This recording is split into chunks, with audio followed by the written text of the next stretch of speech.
We will There's be. a time when the operation of the machine becomes so odious, makes you so sick at heart that you can't take part. You can't even passively take part. And you've got to put your bodies upon the gears and upon the wheels, upon the levers, upon all the apparatus, and you've got to make it stop. And you've got to indicate to the people who run it, to the people who own it, that unless you're free, the machine will be prevented from working at all. Australia's best independent news and opinion radio show, The Daily Australian, with Nicola Charles and Jason Olbourne.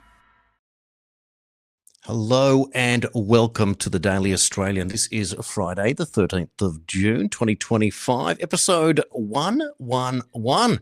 All those numbers are a bit crazy. Nicola Charles, welcome. A last day of a big week in news, and this one's going to be a monster. Friday the 13th. It is going to be a monster, so you might have to be prepared to hang in there today because we've got lots of clips and lots of news. It's amazing how days like that happen. You go to bed, you wake up, and oh my God, the sky has fallen in. But what I said, as I said before, is these agitated bees, people have had enough. People are noticing that a few things are stinking, Jason, so it's our duty to report on it. Yeah, it's really interesting, isn't it, what's happening? Obviously, Daniel Andrews is not making any friends in Victoria except for one Anthony Albanese, who's very good at giving himself pay rises. At the same time as he's offside with the United States, he can't get a meeting with Donald Trump. Meanwhile, obviously Trump's very busy, but Albo just looks on the outer. At the same time, we're going to show you a clip a little bit later of Chris Ullman, former political editor for the ABC, coming out against net zero in a very stern way. We have got news from around the world. Pierre Poilievre, the leader of the Canadian opposition, who was going to be the next Prime Minister of Canada, who miraculously had the biggest turnaround in history to be defeated. Not only his party was defeated against Mark Carney, the globalist, he lost his seat. And in very strange circumstances, Pierre Poilievre, the only way he could get back into Parliament was that somebody would have to resign their seat. And a fellow called Damien Curek, who got an 80% vote, has decided to resign and to hand that to Poilievre. So Poilievre has to run in a by-election in a few weeks' time. And if he wins it, which he obviously should when there's an 80% support for his party, he doesn't get to return to the Parliament until, I think the earliest is August 31. But Poilievre is still the opposition leader working outside of the Parliament, a bit like what Campbell Newman did before he was elected Premier of Queensland. But Poilievre has come out and completely backflipped on what failed him in the election. So he has now come out. We're going to play that clip a little bit later on what he said about immigration now in his country, which is massive. But I've done a little bit of, sort of looking around this morning, speaking to a few people. This is how bad Poilievre went. He was invited onto the Patrick Bet-David podcast before the election. Patrick Bet-David gets millions of views, and it's a big conservative podcast. And he pulled out at the last minute. And you think, what is your reasoning to do that? So this is the Canadian stranglehold. Canada's about as bad as Australia in this sort of woke fest that's going on. But Canada, it's just turned out today, is the number one intake of refugees of any country in the world. And they can't afford to live. So we will play that into some sort of perspective. So what's happening is the great big turnaround. And at the same time, Javier Milei in Argentina has ended budget deficits after 123 years. His inflation is at lowest levels in literally decades. His country is booming. And how did he do it? He got rid of the socialists. And where there was red tape, he got rid of it. And all of a sudden, simple things are changing. Food is getting cheaper. He got rid of the red tape over air travel. And we'll talk a little bit more about that. So there is really, it's such an interesting world that we are in at the moment, that the world is convinced that there's always someone that we need to lift, and there's no problem helping others out. But when you do so at your own neglect because you think that your own case is hopeless, so that you get some sort of satisfaction by saying, well, there's obviously someone worse off than me, what you don't realize is the slippery slope is taking us all down together. And it's not about someone getting more than you have. It's about recognizing that we all need to be able to have a baseline.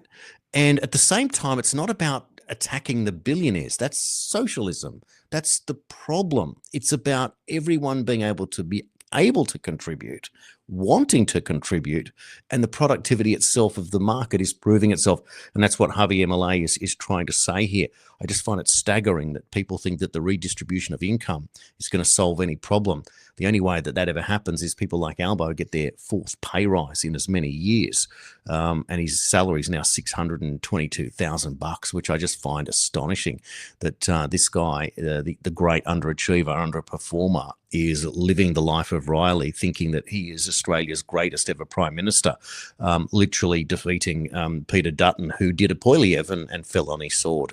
It's astonishing. But we will get into all that. There's so much to talk about today.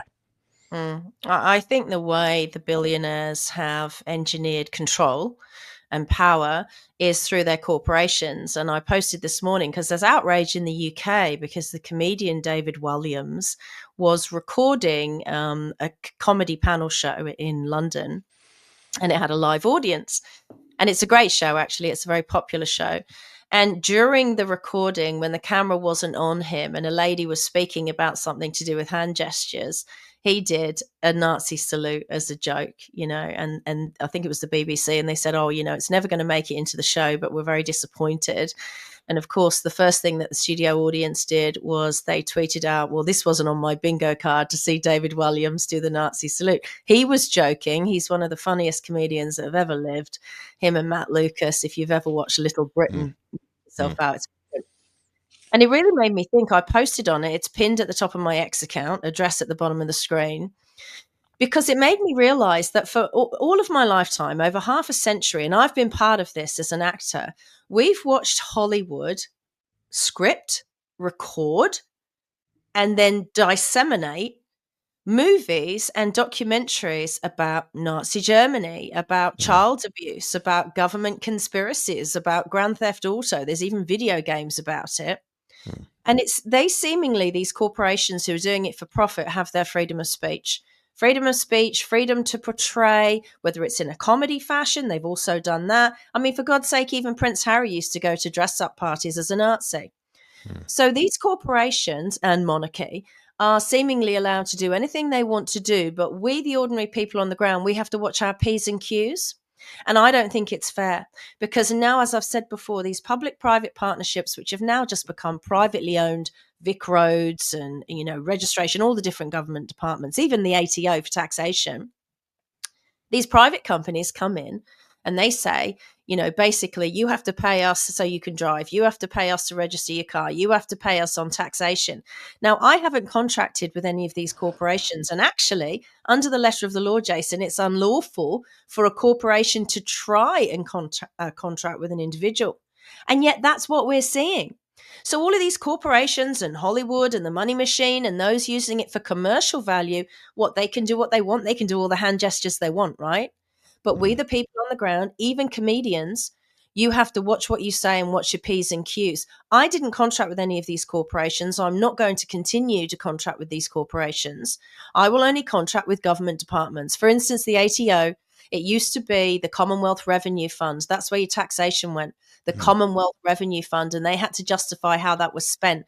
They don't have to do that anymore because it doesn't go to the Commonwealth Revenue Fund. It goes to a private company, the ATO. It's absolutely disgusting. The corporations are becoming the gods, the masters, and we're just the serfs who are expected to say, oh, yes, boss, to these corporations we don't actually work for. So our politicians might work for these corporations, but we don't. So I've had enough. I've had enough with the corporations, Jason. When a government department sells out to a corporation like that, you wonder what the rules of monopoly are at that point. So do they get to charge, one fee for registration? Should you introduce competition, for example? Maybe have two private corporations charging for registration, and maybe they're going to have to be responsible for maintaining the roads. But if it's going to be collected and thrown into consolidated revenue, then it's going to be quite hard to do it. None of it makes any sense, and you wonder what it's really about. And I remember I think it was actually my uncle who was in the Labor Party at the time explained to me it was like a big cash injection, like a sugar hit. And I think many people have supported that over the years to say that when they privatise, that's what it's about. They raise this money like they try to do in New South Wales, selling off the poles and the wires so that they would get, a few $1 billion to then go and spend on more pet projects. But this is the point. This is all, like diluted socialism one way or another, raising money, selling off your assets to then be able to, go and create another project, etc. And when we get into the show today, we'll see what said projects are doing both here and around the world and whether or not they are beneficial. There is a lot to get through. Now, perhaps we can start off with a funny meme that we don't normally do. We would normally save this for the elephant in the room, but I think to that person that got onto the YouTube page and didn't like the fact that I was mocking Greta Thunberg, well, you can have another bitch and moan today. Here's another one for you. The world record, Greta Thunberg becomes the first hostage victim in history whose kidnappers' only demand is that she leave. There you go. I thought that was cute. Goodness me, unreal. There she was getting marched through an airport or walking through an airport yesterday, and she pretended to have her hands cuffed behind her back, and she was called out for a good on you, Greta. You are the best.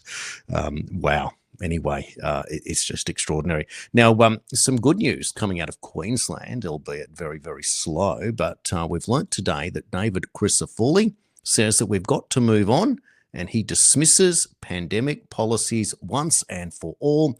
He said government employees would no longer be bound by COVID-19 vaccinations as he sought to remove every barrier to hold on to every police officer, nurse and doctor. We've got to move on. We've got to move forward, Crisafulli said about the controversial mandates that were enforced during the pandemic. Who would have thought that we're still talking about it? He says the division that has been experienced cannot continue. The division that existed for whatever reason must be a thing of the past. This is no longer the case in Queensland. So that is terrific to hear that Crisafulli has decided to once and for all end it, stand up against the system, and he does present a very different attitude. And I'm informed by people in the know that know him personally.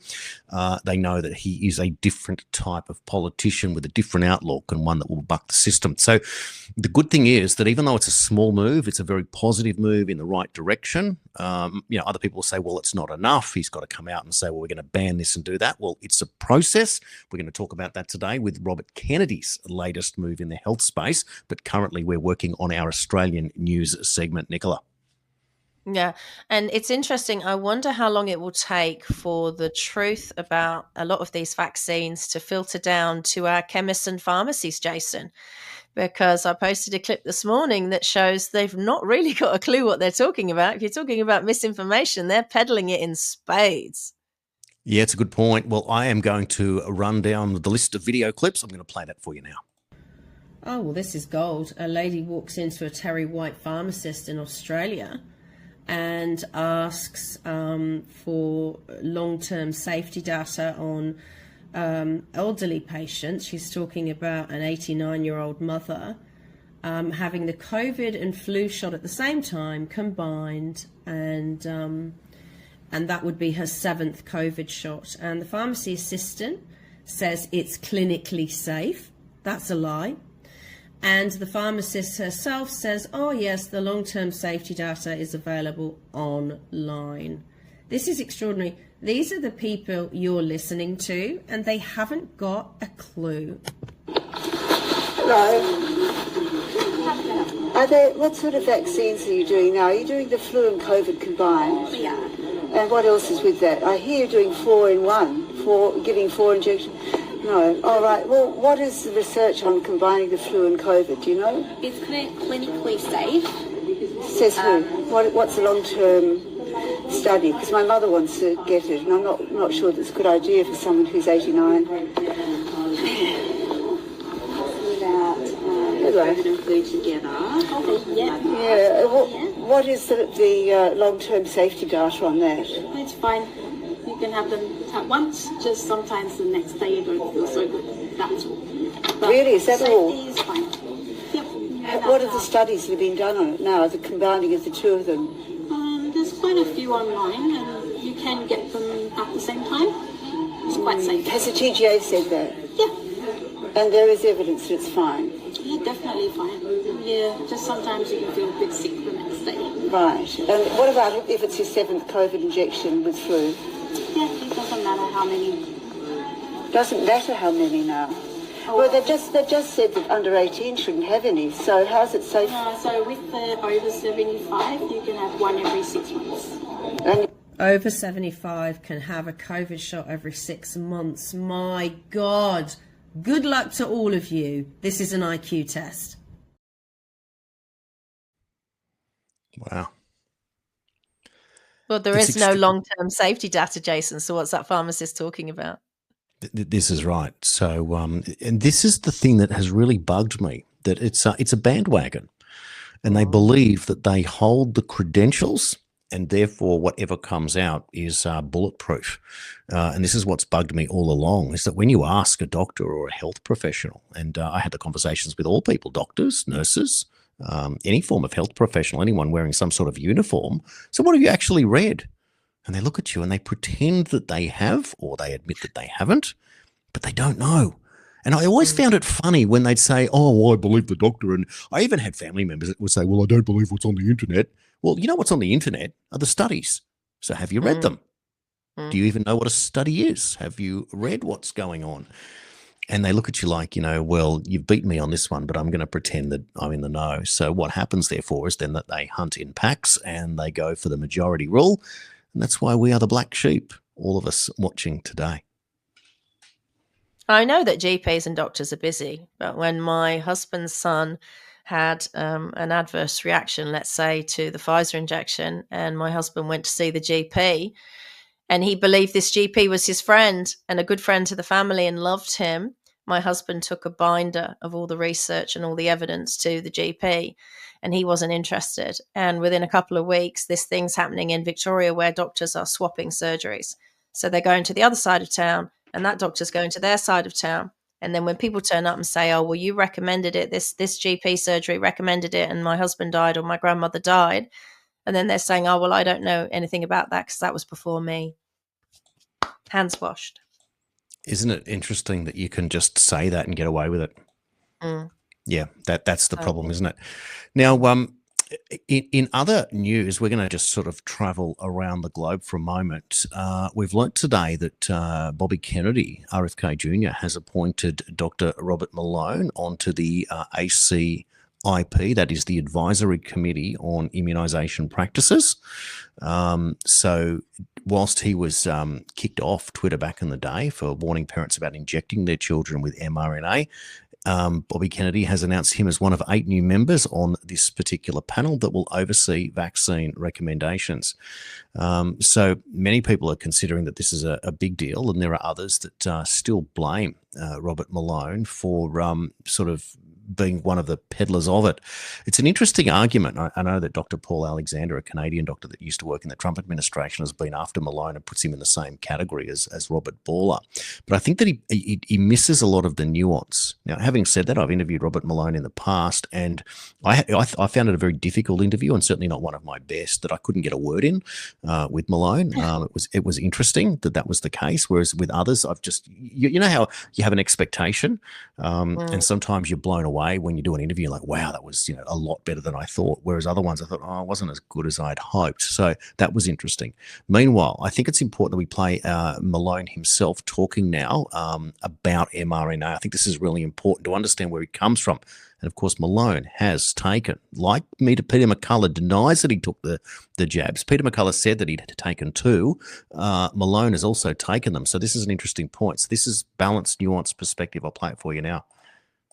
Before you inject your child, a decision that is irreversible, I wanted to let you know the scientific facts about this genetic vaccine, which is based on the mRNA vaccine technology I created.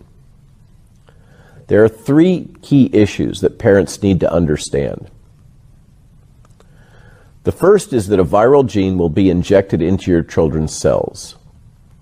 This gene forces your child's body to make toxic spike proteins. These proteins can cause permanent damage in children's critical organs, including their brain and nervous system, their heart and blood vessels, including blood clots, their reproductive system, and this vaccine can trigger fundamental changes to their immune system. The most alarming part about this is that these damages, once they occur, are irreparable. You can't fix lesions within their brains. You can't repair heart tissue scarring. You can't repair a genetically reset immune system, and this vaccine can cause reproductive damage that could affect future generations of your family. The second thing that you need to know about this is the fact that this novel technology has not been adequately tested. We typically need at least 5 years of testing and research before we can really understand the risks of new medicines or vaccines. Harms and risks from new medicines often become revealed many years later. So ask yourself, if you want your own child to be part of the most radical medical experiment in human history. One final point. The reason they're giving you to vaccinate your child is a lie. Your children represent no danger to their parents or grandparents. It's actually the opposite. Their immunity after getting COVID is critical to save your family, if not the world, from this disease. In summary, there is no benefit.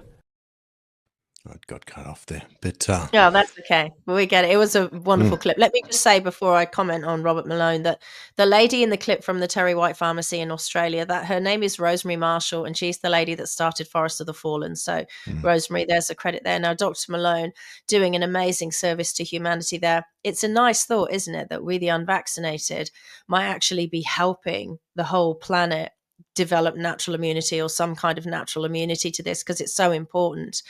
And, you know, for someone of his stature, and I do like him, you can't agree with someone all the time. That's what people need to understand. But you must find it within yourself to open yourself up to listen to people who are erring on the side of caution. And this is what my husband and I always said. We wanted to take a wait and see approach.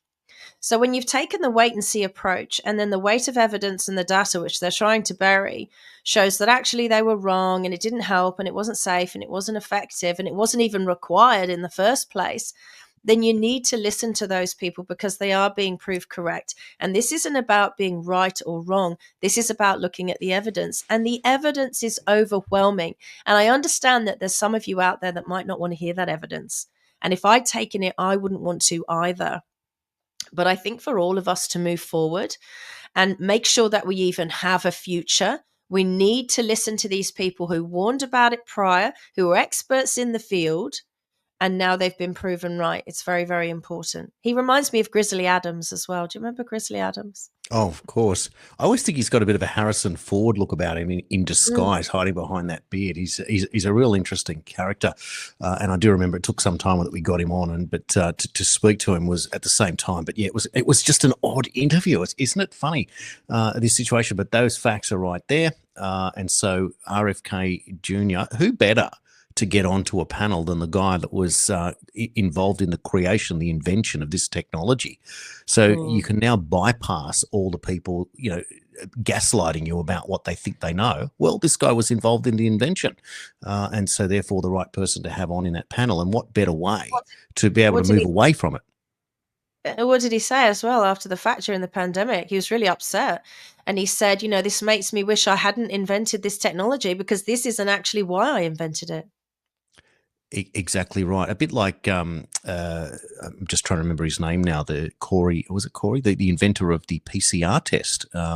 When he said after he passed away shortly before COVID, and he said you can get the PCR test to do anything, and that was the point, wasn't it? But it wasn't exactly what that was invented for, but it was very useful at the same time. Carrie Mullen? Carrie Mullen? Correct. That's the name. Yeah. So there you go. Between the two of us, we have a brain array. The two of us will get there in the end. Now, look, I want to get down to Victoria. I want to come in so that we can maybe do our show together. But I tell you what, there's a few restaurants that I won't be attending that I've decided very much against. So I'm going to put on the boycott. And mind you, there are some amazing restaurants in Melbourne. It's part of the reason that you do travel down to the great state of Victoria. Made a little less great lately. But when we saw Anthony Albanese come out and be so disgusted about the Channel 9 journalist that got a rubber bullet in her leg the other day in the LA riots. We all wondered why he never made a comment about this. The rubber bullets used on freedom protesters in Melbourne, Australia by the police. Now, they look pretty severe. Imagine getting all those rubber bullets in your back, shot in the back. Look at that injury there on that person's stomach. Unbelievable. And, of course, the one there in the forehead is just obscene. Well, what should Mr. Pay Rise... There he is, fourth pay rise since becoming PM. How are you going to spend all that money, Albo? Well, Albo does what good old Labor PMs like to do, have a bottoms up and a boozy lunch. Who should he be lunching with? Old Daniel Andrews himself, in what looks to be a fairly exclusive-looking bistro in downtown Melbourne.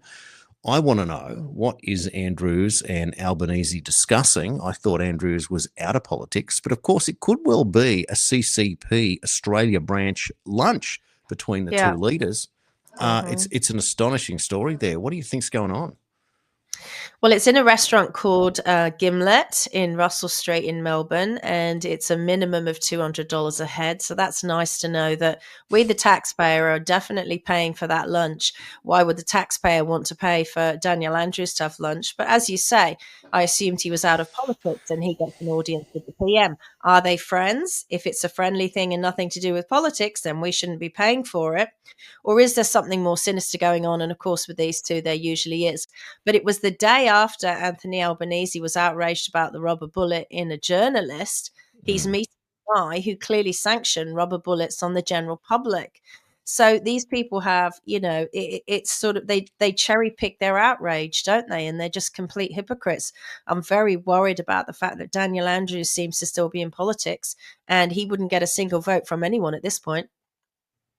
Astonishing. And I wonder if people are going to want to boycott this particular restaurant, just as they did when they found out that Andrews was trying to build a home out at the outskirts of Melbourne, I think, or somewhere in the rural area. And we saw those videos pop up a little while ago, which was interesting. Perhaps they were discussing economics, Nicola, and I was wondering maybe they were discussing the value of this decision.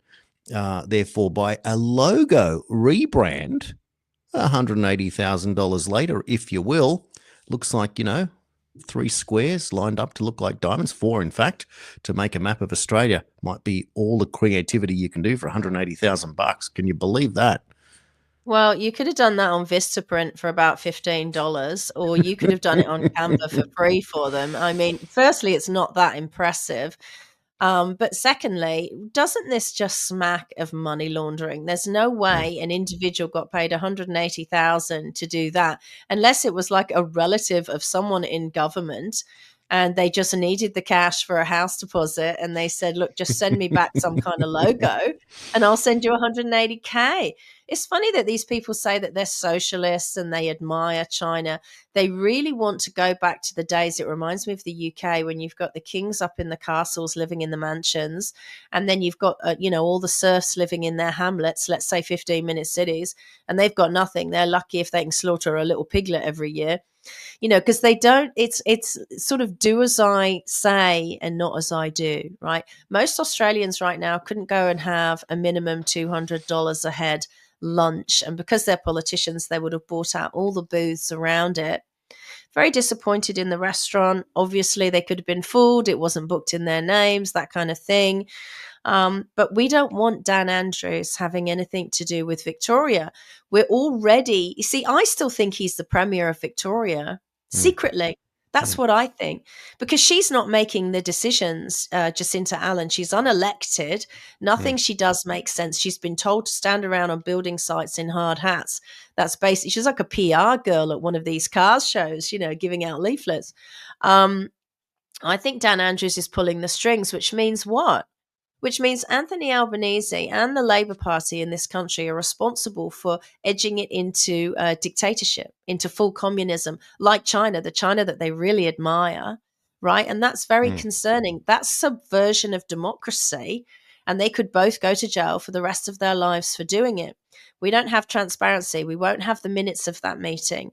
They'll say it was private, therefore you can't know. But then we'll find out later on it was paid for by the taxpayer. These two should not be in politics, neither of them. Well, Nicola, it turns out some breaking news right now. The reason that they can go to such a lunch for $200 a head, it turns out it's the royalties from the Dan Andrews Lego. There you go. That must have been what it is. So how about that? Anyway, in another interesting story surrounding the least popular politician that we know, in a major update, according to the Bike Boys scandal, your support helped Brian win his battle against Slater and Gordon lawyers. Now we're working with our investigators, it says, and expert lawyers, and we believe all of Victoria will be blown away by what happens next. Expect a major announcement in the next few weeks. So perhaps Andrews, who pretends there's nothing to worry about there, is having a strategic meeting with his friend Albo to find out how they're going to defend about what may come. So really, really interesting. I don't mean to be rude. I really don't mean to be rude. Maybe put the slide back up. I don't mean to be rude. We live in a world where people can do whatever they want and identify as whatever they want. But doesn't Daniel Andrews' wife look like she may not have started life as a woman? I know they've got children, but you know, if you zoom in, I don't know if we can zoom in on her face, but it's it's always been surprising to me. It's a bit odd, that one, but hey, you know, love is love. Oh, there you go. Old Kath. How about it? Well, in other interesting news in Australia, I think this is interesting. This popped up in the Spectator today. The deliberate breakdown, the sinking of Australia, exercising control over citizens in a lure for communists. Well, Andrew Urban's not holding back there. I find that really interesting that finally, there is a little bit of a rearguard action in terms of net zero, climate change, etc. Now, Chris Ullman now works for Sky News, but the interesting thing about Chris Ullman is that in 2006, he was made chief political correspondent for ABC Radio Current Affairs. In 2008, he switched to TV. He was the political editor for the 7:30 Report, ABC News and ABC News Channel. And in 2010, he was appointed co-host of the ABC TV current affairs program 7:30. In 2012, the show was revamped again, with Ullman returning to be the political editor and Lee Sales hosting the program. So you don't get more ABC blood than Chris Ullman. Well, I'm going to play you a clip now, part of it at least. This is him talking to former Deputy Prime Minister John Anderson all about net zero. It's astonishing, but it's a turnaround. So when you put it together with what we saw today from Chris Foley on COVID mandates, when you see that Albanese is entirely on the nose, AUKUS is at risk, whether or not you believe in that or not, doesn't matter. But the fact is that he can't even get a meeting with Trump.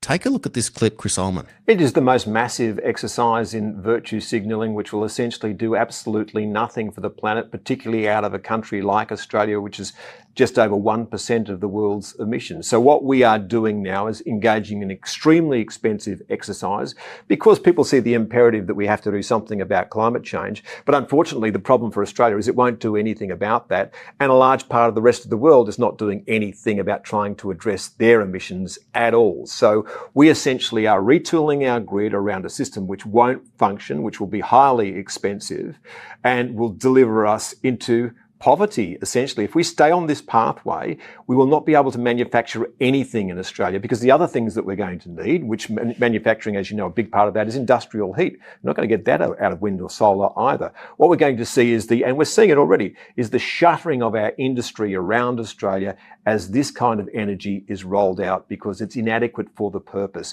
We're going from a system that delivered us stable, affordable power in the 20th century to a system that's going to deliver us unstable, unaffordable power in the 21st. And think about this, John. You were in politics in Australia for a long time. Australia came to a settlement at the beginning of the 20th century, which was this, that we would be a high wage economy, but we were a low energy cost economy. So that equation worked for us. In the 21st century, we cannot be both a high wage and a high energy cost economy because no one is going to pay the bill for our lifestyle. Impressive, Australia's contribution to net zero, and I don't believe in net zero because we need carbon. The idea of net zero is the idea of death and food shortages, and whoever came up with this and whoever is supporting this should be removed from office, right? Because it is clearly a lie, a hoax. But it's like if you imagine an oil tanker full of oil floating out into a beautiful crystal blue ocean, and you're being told that that oil tanker is going to just dump all of that oil into the ocean. And Australia goes down into the bottom of the ship and takes a bucket and removes a bucket of oil and says, well, that's what we contributed to the oil slick. We'll remove that. We'll do our bit. It will cost people's lives and livelihoods, but we've taken our bucket of oil out. And then everyone else around the world, China, India, America, they just keep dumping all their oil into the water. It's not going to make a difference. We are even if this were true, and it's not, it's a lie, the people you should be lobbying, World Economic Forum, are the people that you're saying are societies that you admire. Klaus Schwab said, and also Joe Biden said, we admire a rising China. Well, China is the greatest polluter. India is the next greatest polluter. I think then it's like America and Russia. So why are we doing this? Why are they talking about blocking out the sun in the UK? The UK gets like 2 weeks of sun a year anyway.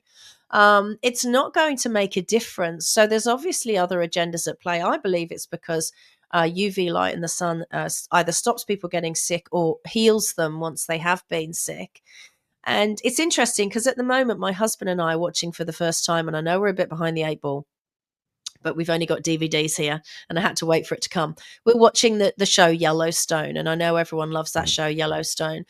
And there's a character in there, one of the wives of the sons, and she is a Native American Indian. And what she talks about when her son's been through something traumatic and someone's going out camping and looking after cattle, she says, would you please take him with you? Because I can't think of a better medicine for what's going on with him than being outside and looking at the stars. And I sat there and I thought, we are human beings. We were here before the technology, before the governments, before the control. And we knew as a species that the best medicine was the sunlight, the moonlight, the stars, the oceans, swimming and being outside and exercising. And what's happened through human civilization is they've gone to an awful lot of time and expense financially to convince us that the best way to stay healthy is to take these toxins, to take these poisons. And they know that it's going to harm us. And then they come in from stage left with their remedies. On a smaller scale, they've done historically what they're doing now on a large scale, which is creating illness so they can profit from it. We need to go back to like civilizations like the Native American Indians and the Aboriginals who all still live outside. And we should, understand that we don't need to put toxins into our bodies to live a healthy life. We need to use what nature gave us. And what are they trying to do, Jason? Remove what nature gave us, primarily the sun. Well, Elon Musk shared this overnight. Have a look at this. And this is a fellow called Jesse Pelton. I don't understand how anybody can look at this and think solar isn't real energy. The sun is 99.9% of the mass of our solar system. And to show you the perspective there, if I remove the banner at the bottom of the screen, there we are. There we are. Look at that. There we are. Absolutely insignificant. So if we just do a little bit of a calculation, maybe a little bit on the run. So we are the 1, 2, 3, there's 4 planets that, so Mercury, Venus is about the same, Mars, Pluto, not real planet. So we're like one of the smallest, right? So Jupiter's the big guy, Saturn and the other 2 big gas giants there. So we're insignificant.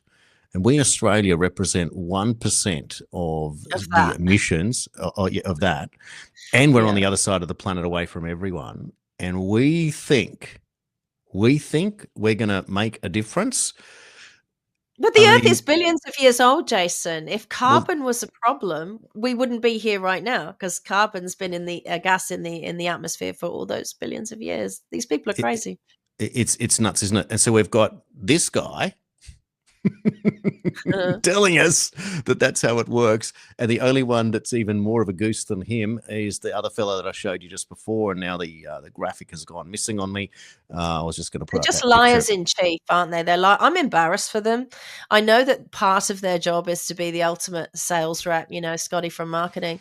But to know that they are lying, I mean, we know for a fact, Jason, that they are lying, I find very disturbing. And the fact that they are so tone deaf to the fact that the majority of the population now know they're lying. And even if it's not the majority, even if it's only 50%, and yet they continue peddling the lies, I'm very embarrassed for them. I wouldn't be surprised if that was behind the meeting between Daniel Andrews and Anthony Albanese. For my money, if I was being sensible, not that these people are sensible, the harms, the profits, the lies, the scams that they managed to get away with are done. They're in the past, and they got away with them for up to 5 years.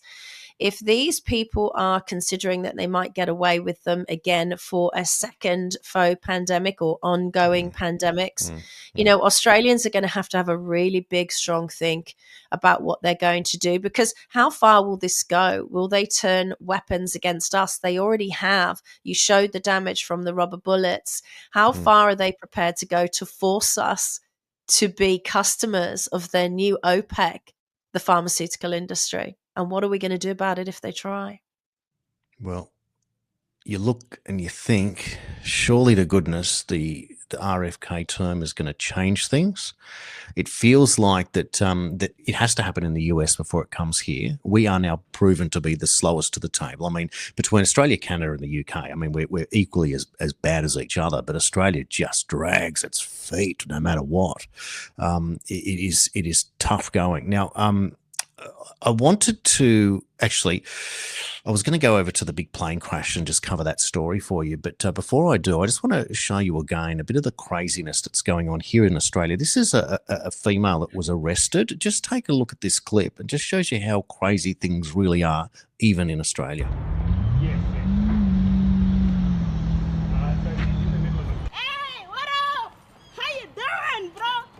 I'm going to kill everyone in that bell, including all of these cops.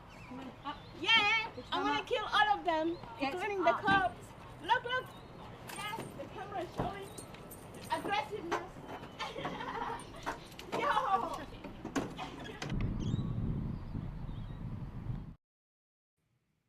Yeah, they bundled her into the back of that divvy van pretty quick because they knew everyone's got a phone camera now, haven't they? And what this is the cultural enrichment, right? And I'm not saying it's any culture in particular, but I'm assuming from her accent, let's say, that she wasn't born in Australia. So what's going on here? Because, I know that some of these migrants who have been guilty of sexual crimes are being given prison terms or offered to go back to their home countries. But I think that we are woefully underinformed about how many people who've been either criminal, thieves, or violent, or making threats like that. I can guarantee you, if there was footage of Nicola Charles being dragged into a divvy van saying that I was going to kill the lot of you, that'd be the end of me in Australia. I guarantee you, that'd be the end of me in Australia. They would have their ammunition. She's gone, right? But it's like Keir Starmer in the UK, isn't it? It's two-tier justice. Yeah, and we're going to play a clip shortly with Elise Stefanik giving Kathy Hochul, the new York governor, a serve. We'll get there in a moment because that's going to go through the whole immigration thing that's playing out in the US. There's a lot of news to cover there.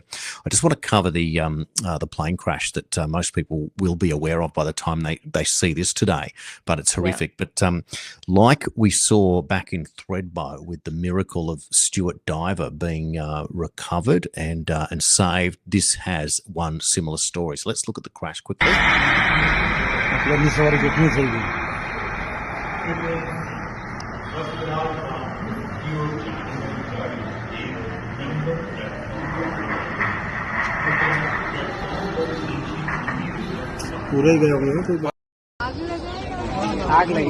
आग लगी बस्ती में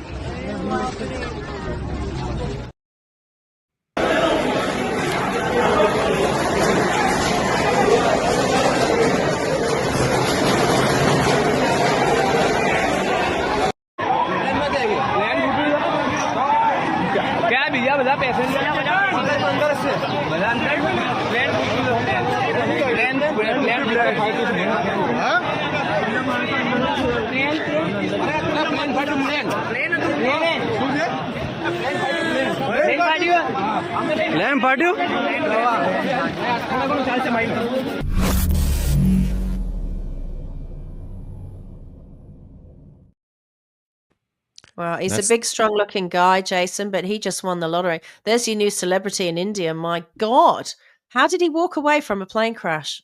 It's extraordinary, isn't it? So we've learnt that apparently he was in seat 11A, so right there at the exit, and managed to somehow get out of this plane. So obviously it was engulfed in flames and exploded, but not completely at the time. But to be able to undo the door and get out, and be the only survivor, as we're aware of, is just something else. And it just it reminded me of that Stuart Diver incident. But obviously, if you are a believer, and I assume that this man will now be, God has bigger plans for that gentleman. What a story. What an incredible story amidst the worst possible tragedy that you could ever imagine. And then, of course, you've got this other psychological concept of survivor guilt, where people who do survive plane crashes suffer immensely as a result of wondering why it was that they were spared. So, yeah, this poor man has got something to have to navigate for the rest of his life as we all try and make sense of what happened there. And there isn't any sort of, reliable information that we can share at this point. But just at the same time, when you wake up to see news like that, it is just incredible. I think watching that video footage of him walking away is all the information I need. Whatever they come out and tell us afterwards, I never believe anything I see on the news or what they tell us afterwards anymore.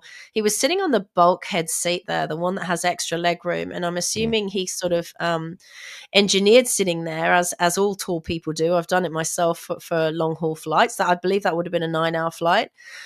So you can stretch your legs out and not be cramped up, because we all know they've become smaller and smaller inside.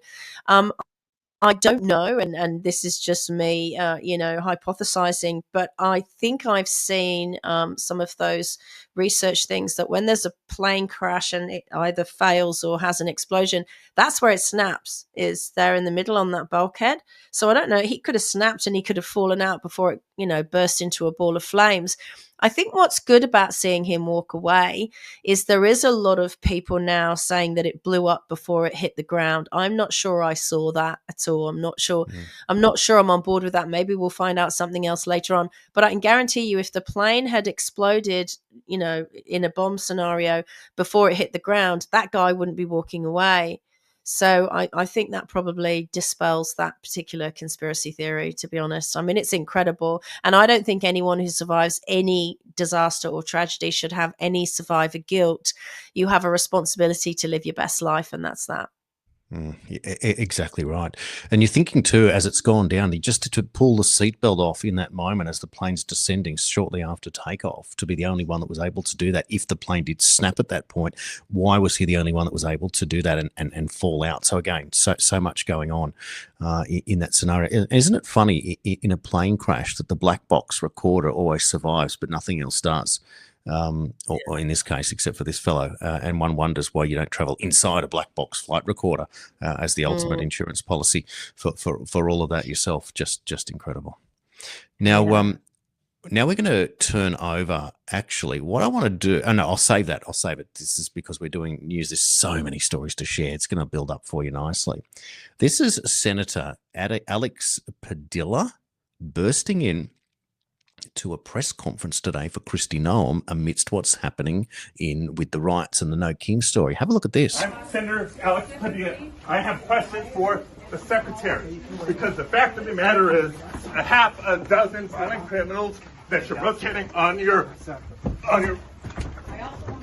off. How many of our ICE agents have been doxxed for doing their duty, how they have been targeted. Okay, so Padilla's burst in without any particular identification. He's been pushed out because no one really recognised who he was in this short moment. Here's what happened immediately after. Hands behind your back. Hands behind your back. If you let my hands go ahead, put them behind my back. All right, cool. One hand. Lay flat. Lay flat. Other hand, sir. Other hand.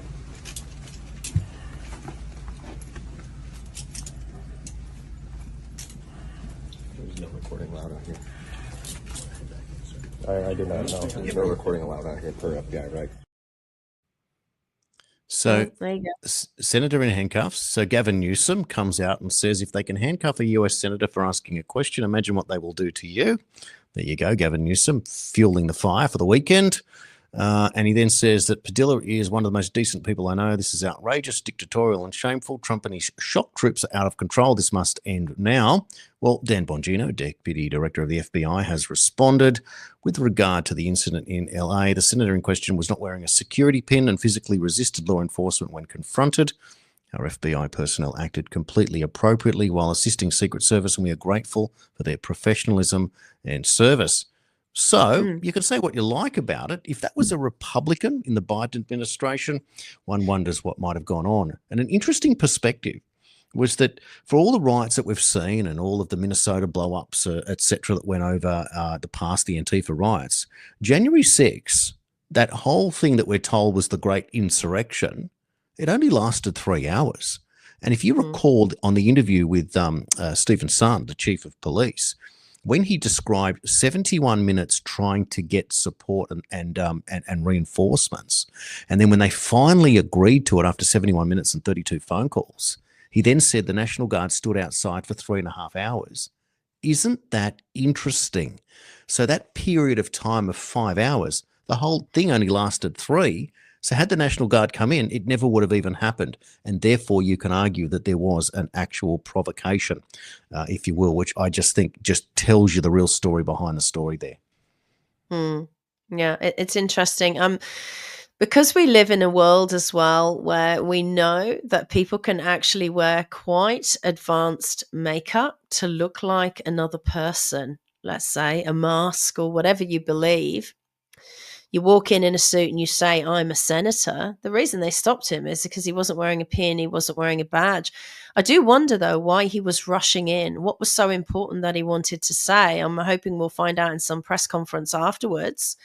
But you can't do that. I mean, you can't do that in most corporate buildings, walk in without a badge anyway. So I don't know what he was thinking in a government building. It's always been like that. It's nothing to do with Trump. So, yeah, interesting. I wasn't even aware of that. So it's the theatre of it, isn't it? It's the way that you did it. It's almost like you were provoking at that point. Now, on LA, this is interesting from Trump. He says Los Angeles was safe and sound for the last 2 nights. Our great National Guard, with a little help from the Marines, put the LA police in a position to effectively do their job. They all worked together, but without the military, LA would have been a crime scene like we haven't seen in years. And he gives Gavin Newsom a serve. He lost control of the situation. Ooh. New scum. So, yep, that's the nickname that he uses. It's really interesting. Oh, wow. Now, as we continue down this pathway, the protests, which obviously it's to fuel the fire, take a look at this. So this is an advertisement for this rally, the No Kings, they're calling it, June 14, mobilise. And Laura Loomer reported that Walmart to release a statement tonight condemning violence after Walmart heiress Christy Walton took out an ad promoting the June 14th anti-Trump No Kings protest in the New York Times. Interesting is that Laura Loomer says that, ironically, Christy Walton doesn't even live in the US. She literally lives in Mexico, where she's taking out anti-Trump ads. I'm told by a source that other members of the Walton family, which owns Walmart, begged her not to take out the ad, but she didn't listen. She's supporting the pro-illegal alien riots all the way from her mansion in Mexico. Maybe she should just let the illegals move into her multiple mansions in Mexico.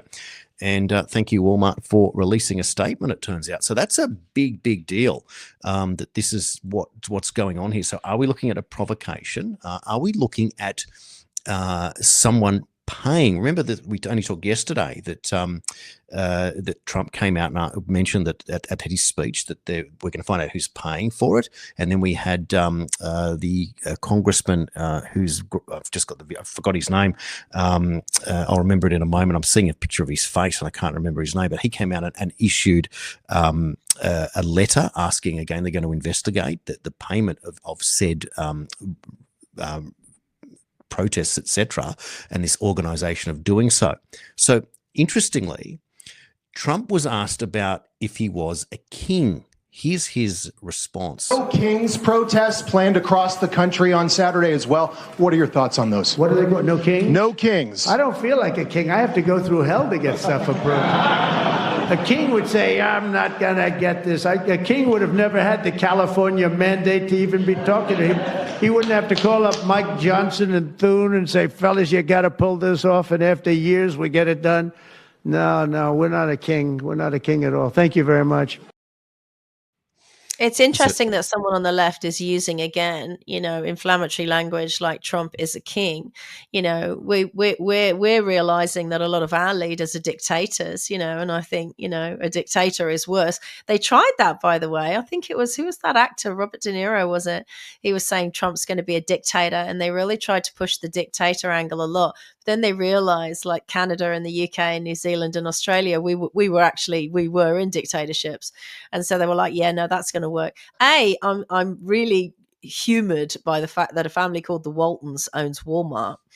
But B, and I'm just showing my age there, but B, I always thought, and I'm pretty sure it's still the case, that Walmart is primarily a conservative outfit. You can buy guns in there. They've got, I never really shopped in Walmart when I lived in California, mostly because as soon as I walked in, on the left-hand side was a massive glass cabinet with loads of weapons in it. You've got hunting knives, you've got rifles, and everyone used to say, people were doing videos during the pandemic, boycott Walmart, Walmart's not woke, Walmart's not DEI. So how come these Waltons, the owners of Walmart, are now going up against a Republican president? I find that a bit odd. And the fact that she lives in Mexico, nice little tax haven there, Jason. These people are total scammers. Again, rules for thee, but not for me. I can do what I want. It was suggested that, it wasn't suggested, it was more than that the original LA arrests was concerning a money laundering operation, and this made everything happen so quickly, like they almost like rushed to task. So one wonders who the money launderers were and what their connections were to real wealth. And then, of course, if you look at Walton, etc., it does open the door to some further inquiry. Now, the person that I was trying to mention, escaped me, was Josh Hawley. Of course, he's the chairman of the subcommittee on crime and counterterrorism, and this was the letter that he wrote that we talked about yesterday. Exactly right. So now what I'm going to do is I'm going to play you a clip from a fellow that is telling us that he was offered $200 a day to participate in said No Kings riots. Take a look, or protests. I just got offered $200 a day to go protest ICE in New York. The organization was called No Kings. They said June 14th we're going to be protesting, and these are the streets that you need to be on, and this is what you need to do. You need to cause chaotic disruptions, and they said that there's going to be pallets of like bricks and different things everywhere that protesters could use. They really want to wreak havoc. It's kind of ridiculous. Me as an American, although I need the money, I'm like, this is very, very unpatriotic. If I was to go take this money and go protest, it's not very American. It's not what I stand for. It's obviously not even, worth the time. But, $200 a day is what they're paying people to go protest. The corruption is up here because it goes way beyond these organizations. They want to destroy America, and people like me that need money are gonna go do it. I'm not gonna go do it, but people are gonna go do it. They're gonna go destroy, the city and cause chaos. It's just crazy that, they're even paying people to go do this. It just goes to show that everything we deal with is corruption, and these people at the top level, like, who's paying for this? There's got to be some billionaires paying for this so that, they could try to get Trump out or something. But, $200 a day to go cause chaos is like crazy. Not worth it, but also like really fucked up.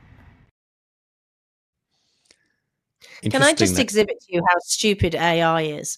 I just put in the Waltons' relationship with George Soros, because George Soros is the guy who delivers bricks. He's done that. He did that for BLM during the last Trump administration. Rehash, boring, boring. We've seen it before. And it said to me, AI, that George Soros has no relationship with a fictional TV family. So Nice. I've put Well in played. Walmart owners and George Soros to see if we. So George Soros's investment firm, fund management, has a stake in Walmart in the past. That means they have a past relationship. This woman is organizing the protest. Specifically, they exited their stake in Walmart during the fourth quarter of the year before the current one, very recently. That's according to the Washington Journal. Walmart is a publicly traded company, but the majority of its shares are held by the Waltons family, descendants of founder Sam Walton. So they do have a relationship. That was my first instinct. BRICS, George Soros, the Waltons, the King's protest. So they're all behind it. So you say follow the money. Trump wants to follow the money.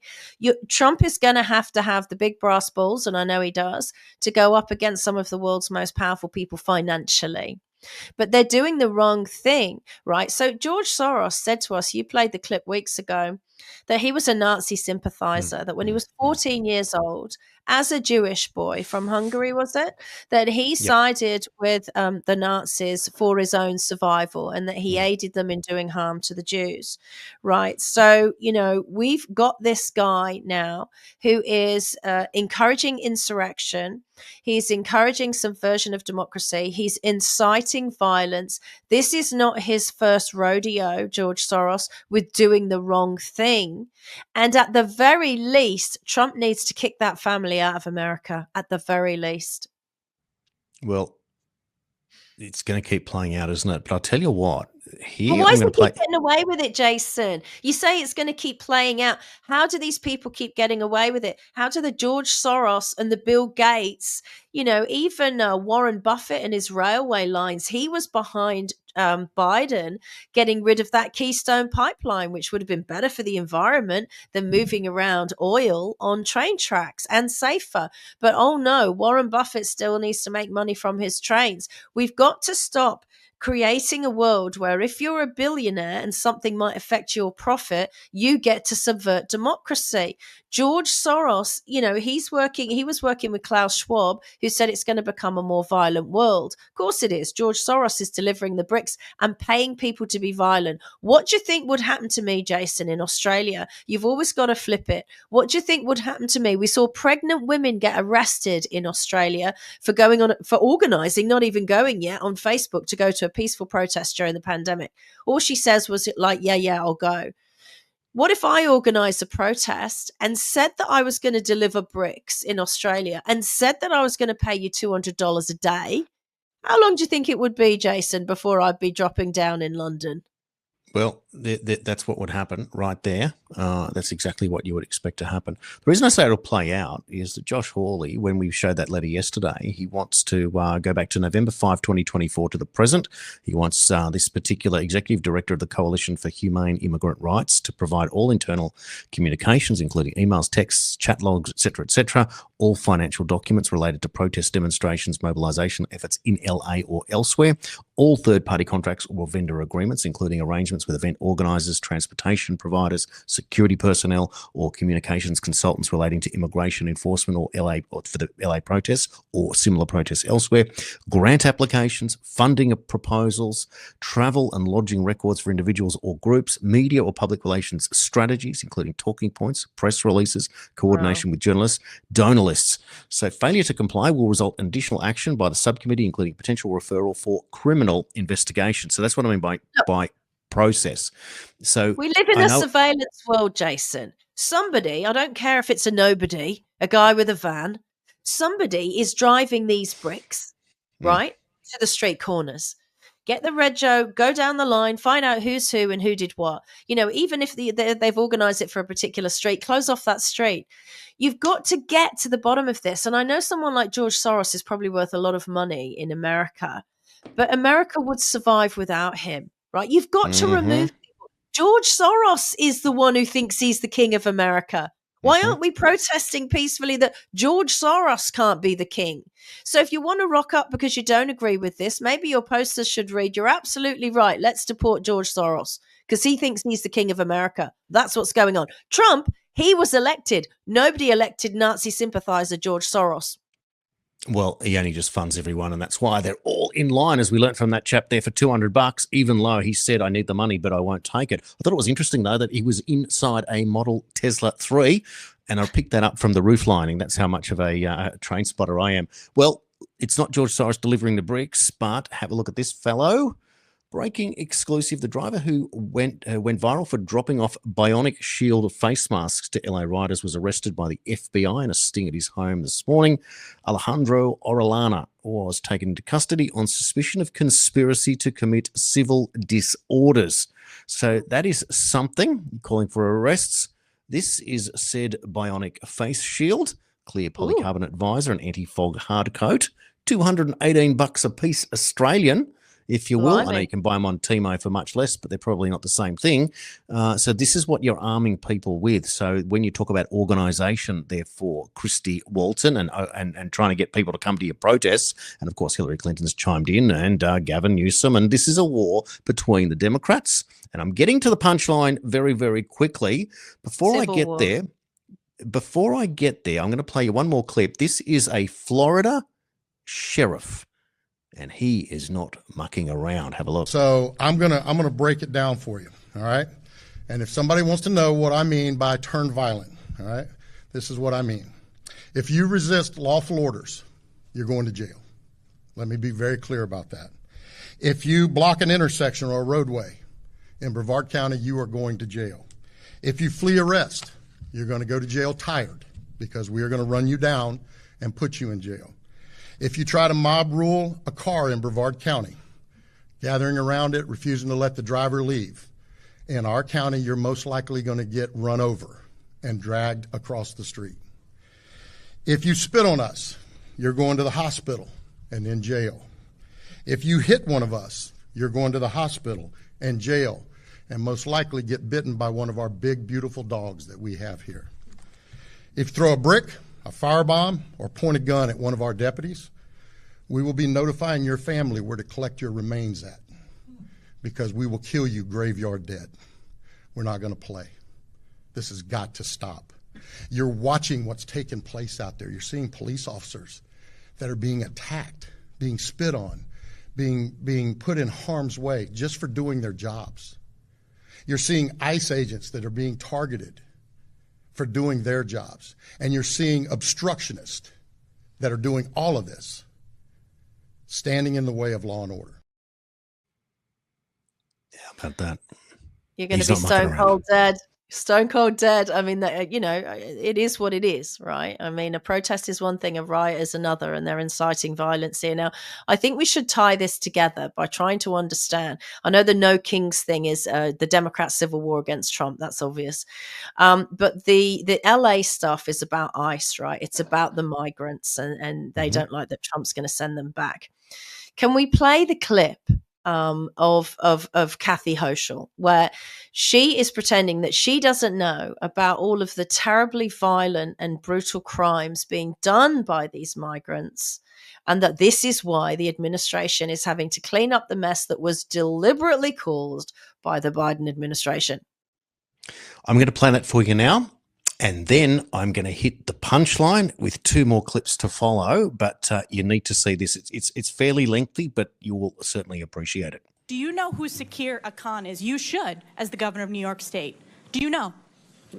Refresh my recollection. He was an illegal migrant in New York. And do you know what crime he committed in addition to being here illegally? No, I do not. You do not.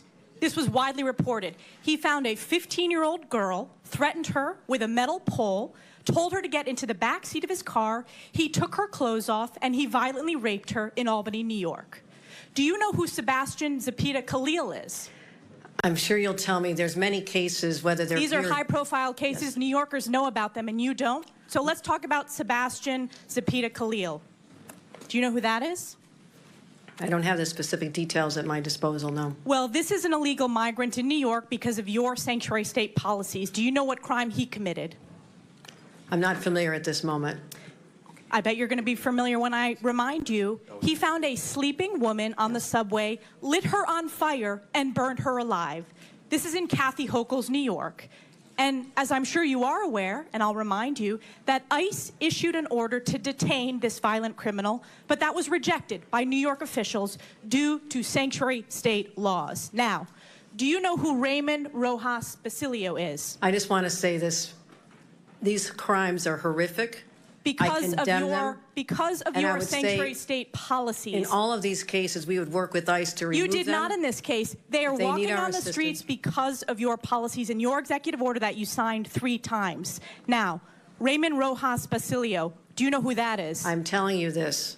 I will You don't explain know to you who the it is. policies of New York. We cooperate with. I know you're just You do trying not. to. You do not. Specifically, miss- ICE was told not to detain this individual, and he burned a woman alive on the New York subways in Kathy Hochul's New York. So I will keep on going. What about Raymond Rojas Basilio? Do you know who that is? I'm going to tell you our overall policy, which will address all this. I'll tell We you do who not- that is. He is an illegal who molested an 11-year-old in our state because, again, of your sanctuary state policies. This illegal was shielded from federal immigration enforcement and able to commit this heinous crime. And what about Wilson Castillo Diaz? Do you know who that I'm is? telling you this. We do cooperate fully with ICE in criminal prosecution. Our sanctuary You're not advocating for regulations these victims. only deal This with is a civil 5-year-old who enforcement. was raped Civil on Long enforcement. Island in Nassau County. You are not advocating on behalf of these victims. You are shielding illegals. Even in your opening statement, That is you not true. prioritize putting illegals first. That is not Rapes true. of young girls, beatings of NYPD cops by illegals who are here under Kathy Hochul's failed policies, burning New Yorkers alive. This is Kathy Hochul's New York. It's one of the many reasons why you're hemorrhaging support from hardworking New York These are families. horrific crimes, and they're They're heartbreaking. horrific crimes that are committed on your watch. You signed this executive order on your first day in office. You signed it again and again this January. We deserve a governor who stands up for law-abiding New Yorkers, doesn't put illegals first, but actually puts New Yorkers first. I appreciate Rather than the going chairman's- after the viral moment, I suggest you No, look no, no. at the facts. I'm standing up for New Yorkers. Rather than addressing the illegals in New York, you are prioritizing your far-left sanctuary state policies, which you put in place with executive orders. Instead of advocating for cooperate victims, in all a those 5-year-old cases. who We was raped, cooperate with ICE. you did not. They were released We because cooperate of with sanctuary ICE. state We policies in New cooperate York with State. law No enforcement. amount of words is going to clean up your failed record and these horrific crimes committed in sanctuary state that you created. And with that, I Your yield back. representation, the facts, are Gentlelady absolutely false. yields back. Absolutely Chair false. recognizes Ms. Norton. Now, what was interesting about that clip, and we've both worked in television, Jason, is that while she was having her feet held to the fire, she moved her arm over to the side and pressed a button. And that was her emergency out button. And suddenly, when it was getting, really heated, suddenly we go to like the broadcast screen and she's not on camera anymore because she doesn't want that around historically. And they've got no argument. Day one, they signed that because it was part of a larger agenda driven by the Democrats. The Democrats are the worst losers in living memory. In fact, they refuse to lose. So what happens is when they lose and a Republican like Trump comes in, it could be anyone, what they will do is they will then engage in what is effectively pockets of civil war around America that are framed because we don't want a king in Trump, or we don't like the way you're dealing with the migrants. There's all this virtue signaling. It's unfair. It's racist. It's not DEI. It's all a lie. The reason they're kicking up all this fuss is because they're all bitter and twisted that they lost the election. Of course you lost the election. You destroyed a country. In fact, Joe Biden managed to destroy it in 6 months. And then it held on by the skin of its teeth for the rest of his administration, which we now find out wasn't his administration because someone was just stamping pages with an auto pen. And I wouldn't be surprised, Jason, if the person who was stamping pages with an auto pen was someone from the Soros family. So if you're going to have a peaceful protest about no kings in Australia, it's good you, in America, it's good you put an S on there. No kings, because we're not just talking about one king, are we? There's a couple of kings floating around America, and they're the ones you really need to worry about. So, with that, and thank you for saying it. Let's put it all together for you. This chap, walking, works it all out and explains the whole reason why the immigration business is what it is. Take a look. So do you want to know what all this craziness in LA is really about? The riots, the organized protests, and the current chaos unfolding in the sanctuary city known as Los Angeles? Well, it's not organic, and it's definitely not random. It's actually a calculated move by the leftist ruling class to protect the one thing that keeps them in power: census-based political control. You see, House seats and electoral votes aren't based on how many citizens live in a state, just how many people are counted in that state, and that includes illegal aliens. They are counted as well. So when over 10 million plus flood across the border into blue states like New York and California over the last 4 years, it's not about compassion, it's about math. More bodies equals more power in Congress. But now, mass deportations and people fleeing these blue states are threatening that math. For every 740,000 illegal aliens that are deported from a blue state is one congressional seat in 2030. And if that trend continues, the DNC just doesn't lose votes, they lose control, and likely for good. This is why they would burn a city down like LA to stop Trump. This is why we're seeing the panic. Media hysteria to stop deportations, state-level obstruction to protect population counts, protests and riots like we're seeing in LA designed to bait the feds and flip the narrative. This was never about human rights or compassion. They don't care about you. They don't care about your safety. They only care about control and power. It's political survival, and the census is the real battlefield. Let me know what you think in the comments and hit that follow. I'll tell you what I think. I think they did the same in Australia. Of course, this is what I was saying about America, right? Is that it leads the pathway and then we have to follow. But we've all been following the lefties. We went through Clinton with the various different changes that went through there, through Obama, and we had the threat of Hillary. And then Trump comes along and upsets the apple cart and represents America first. This is what we mean by nationalism versus globalism. This is all about globalism, but it's to create eternal power, of which they will never lose. Now, at the same time, how bad are you as a political party that you would need to bring in millions of new people to like you into a country to even have a shot in hell? Right? Because all the people who actually do live in that country, or who you supposedly serve as a public servant, have seen through you. The emperor's got no clothes on, right? They've seen you naked running down the street and your doodles out, and they know, you know what?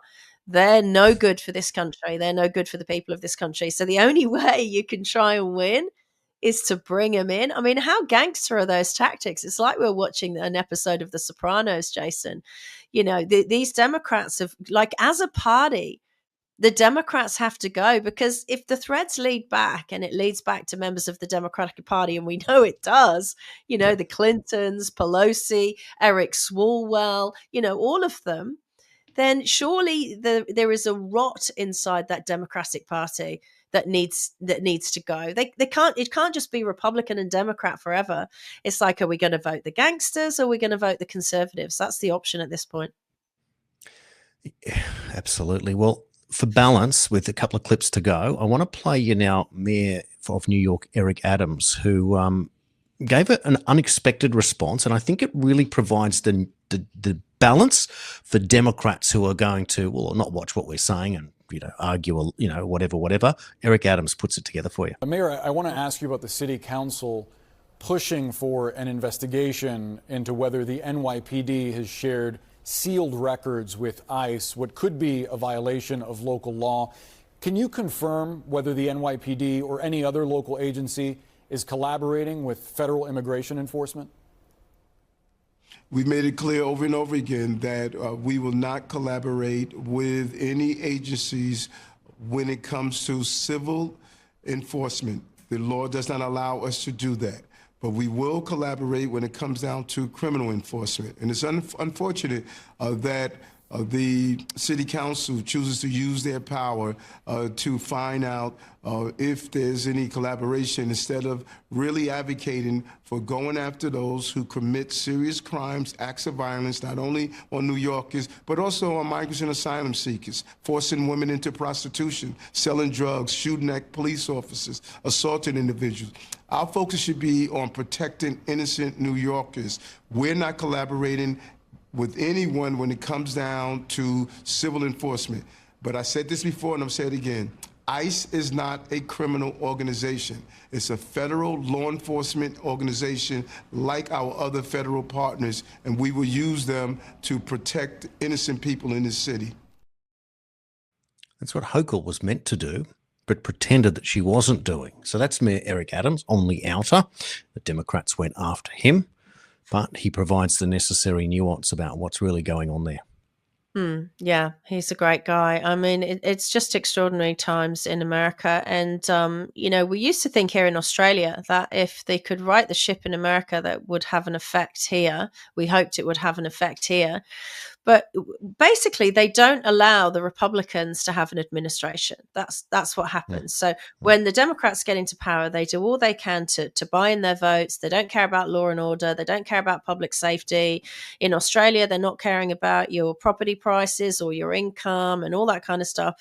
They don't care. And they just trash the place for their own benefit. It's a crime scene. What Trump is in the administration of is a Biden Democrat crime scene. And here they come again with more crime scenes. They're creating more crime scenes. And so they have to spend what's he doing? What's Trump been doing in the first few months? He's been having to undo and pick away the crime scene.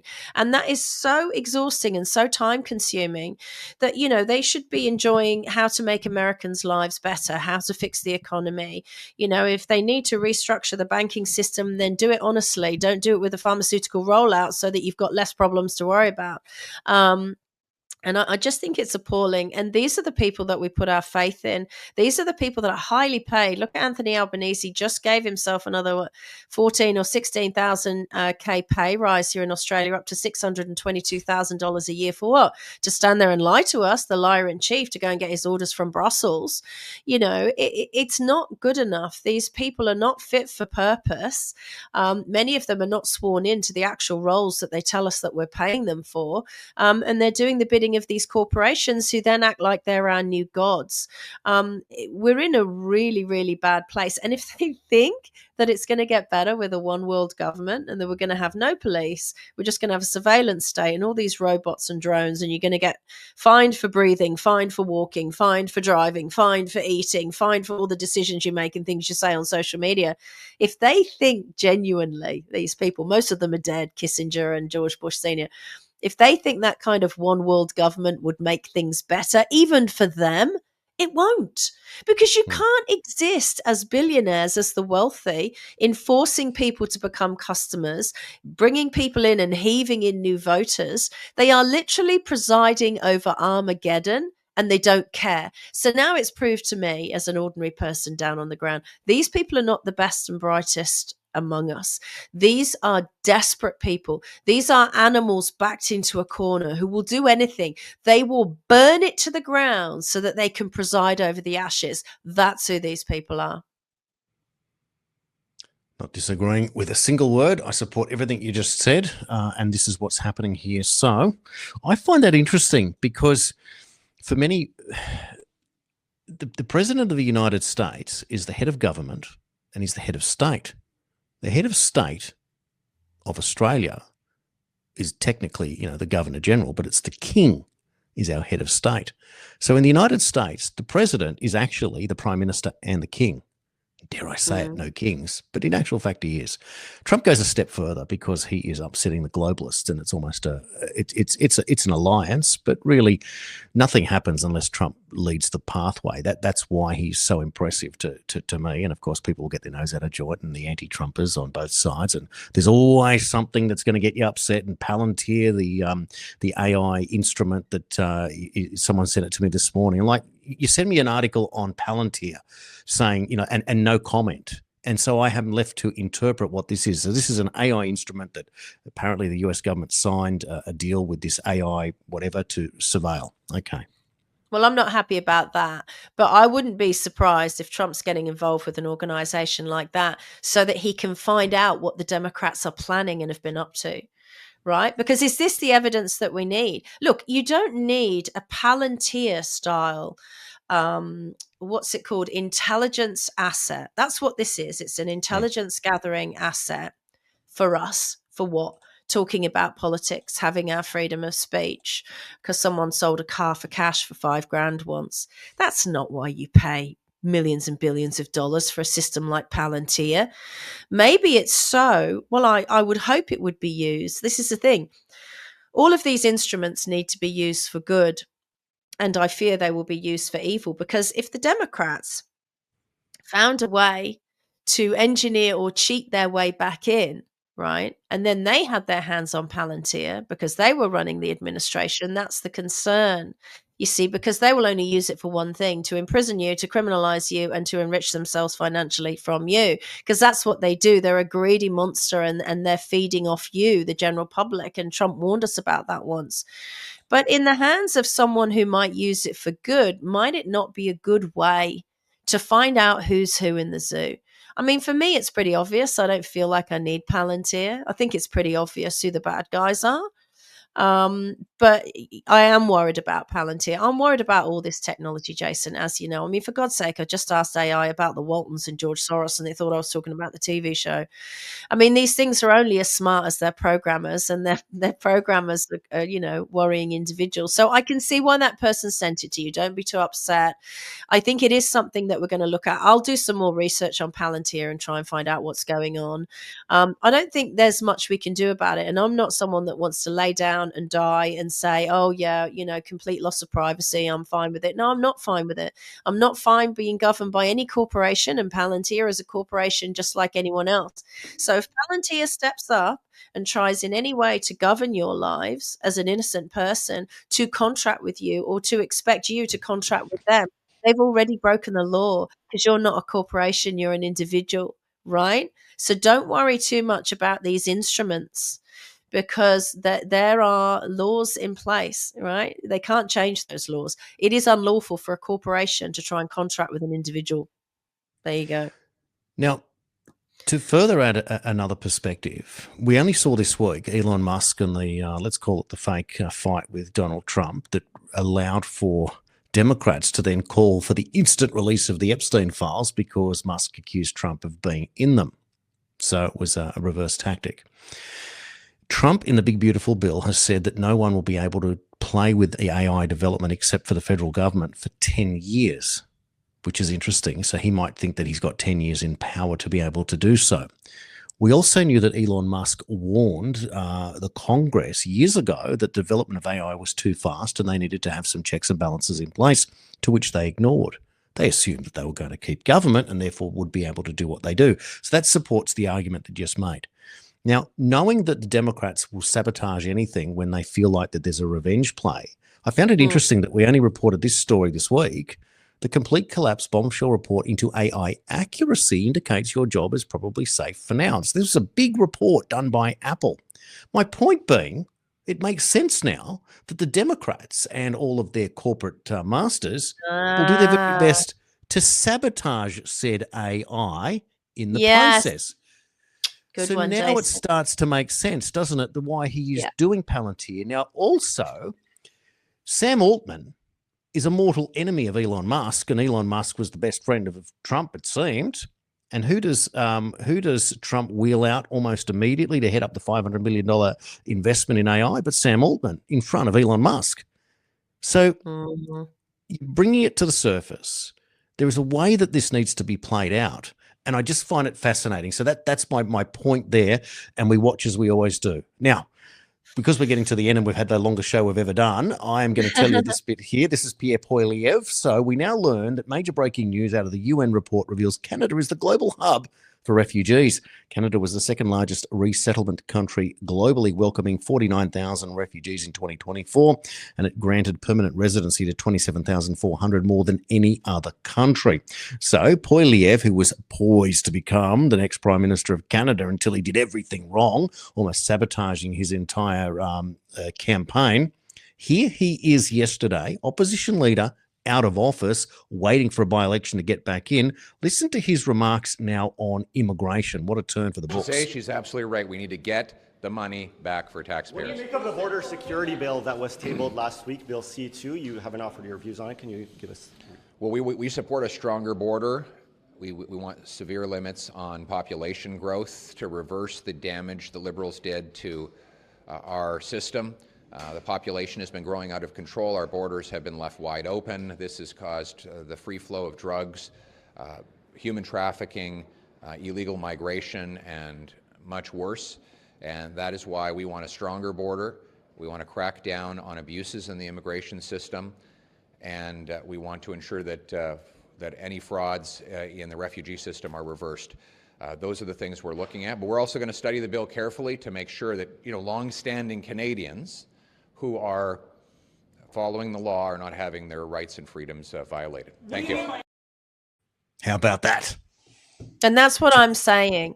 That's what I'm saying. Just because, look, Palantir and all of this AI, the Democrats know these are weapons of war. But more than, you see, Democrats would use it as a weapon of war against us to enrich themselves.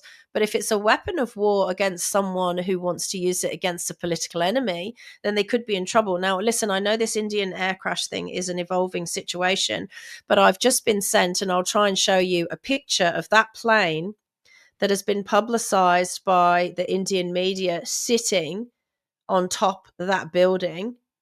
And people in India are quite freaked out because there was an advert that showed exactly the same thing. You know, where this creepy thing happens with like The Simpsons and Trump coming down the escalator. And that exact picture was on an ad for something in India, and people are going, hang on, something's not right. So we don't know because it's an evolving situation, but that picture's available online now as well. Yeah, really interesting. Well, out of all of that, so if Poilievre turns around and the immigrant story is brought to the surface and all the great greenies are losing their minds, and as they always do, the one proof in the pudding who has turned a country around, and of course he's going to get his critics, and there's always one, but he did this wrong, or whatever. It doesn't matter that you did 5,000 things right. There's always some tosser on social media, this keyboard warrior, that does it. So I saw it today. But anyway, here it is. I'm going to bring him up now for you. The wonderful, brilliant Javier Milei. Love him. Love the haircut. Looks like a werewolf. Argentina's economy exit recession in milestone for Javier Milei. GDP expanded in the third quarter as long-running costs begin to ease. There's the inflation. Good Gone. God. Right? Deficits ended after 123 years. Let me read you some of the results that Javier Milei has been able to do. He didn't just promise change, he prepared for a siege. He created a ministry of deregulation led by Federico Sturzenegger with one mission: tear down every law, cartel, and rule propping up Argentina's economic decline. The results were immediate. Removing import licenses cut appliance prices by 35%. Ending rent control tripled housing supply in Buenos Aires. Deregulating yerba mate dropped prices by 25%. Repealing airline restrictions slashed travel costs. They brought real prices down. He abolished hereditary public jobs. He allowed Starlink to offer satellite internet. He ended perks for the state airline monopoly. He opened the skies to foreign competitors. These were tectonic shifts. Poverty reduced from 49% to 38%. Child poverty reduced by 1.7 million. Monthly inflation from 25% per month to 2.7%. Wages rising above inflation. Public accounts first surplus in decades. IMF predicts 5.5% growth in 2025 and 2026. He didn't just stabilize Argentina. He offered a new path for the developing world. Don't wait for socialism to collapse. Dismantle it deliberately, publicly, and fast. He proved free markets work when politicians get out of the way. The point is, stop believing these people are going to create the problem and then get you out of it. And the best part is, he ain't a politician. Trump isn't a politician. I think we need less politicians and more real people in public office to be able to get there once and for all. That is the story of Javier Milei that just goes from strength to strength. It's pretty impressive. Have you fangirled enough over Javier Milei now? I know I do as well. I'm the same. I think he's fantastic as well. And I actually like his crazy hair. I'm asking my husband to grow his hair crazy like Javier Milei, and he's like, what? I think we do have people that can do that. I know former Senator Gerard Rennick. He's really good with money and finance, and he has a big finance plan for Australia. And he might not dip his feet into all the issues, although he's gone big after the vaccine rollout and net zero. He's been brave and talked about lots of issues. But it's about, will these people ever be allowed to roll out their knowledge and their prowess when it comes to financial stuff? Well, probably not, because there is so much pork around these things. We showed earlier that $180,000 fee for changing a logo. While people are still on the gravy train of our money with government, they're never going to let someone come in and make things better. Right. And so, as it says at the beginning of this show, Marco Savio, God bless him, rest in peace. What an absolute, what's the term for him? He was a fire of life, that Marco Savio. I'm glad he had a long life as well. We put our bodies on the gears and the machinery of this, and we say that if we're not going to be free, then we're going to prevent it from working. And it doesn't matter what mechanisms come in. You need to be reassured with AI, Palantir, all of these mechanisms, intelligence, surveillance, data collection, all of that. We haven't agreed to it all. So I think somewhere down the track, there's going to be some kind of consent required. I already said no to a banking app because it wanted to go into my other apps. When you do updates, you need to check these things. When you join social media, you need to check these things. But if you're a law-abiding citizen, and as a conservative, I've always advocated for law-abiding citizens, and I'm talking the real laws, not the bullshit council bylaws that actually aren't, they're not allowed in your constitution anyway. The real laws, if you don't steal, you don't harm, you don't rape, you don't kill, you don't kidnap, right? Those laws, the laws that they've broken, because conspiracy is one of the ones that you're not allowed to do as well, then you should be able to live a free life. We've got to stop being price gouged with levies, which are just extra taxes. And we've got to make sure that doesn't happen. We've got to shame them into it. How can someone like Anthony Albanese be earning $622,000 a year to be the liar in chief when they're saying they're so broke they have to take money off farmers who already just break even? These people are a joke. They're saying farmers for net zero can't dig down more than 18 centimeters because heritage, and it was, Aboriginals once had a smoking ceremony on it. Turak is an Aboriginal name. Turak means muddy ditch, right, in Indigenous terms. I walked through Turak the other day because I went to my favorite restaurant, Romeo's.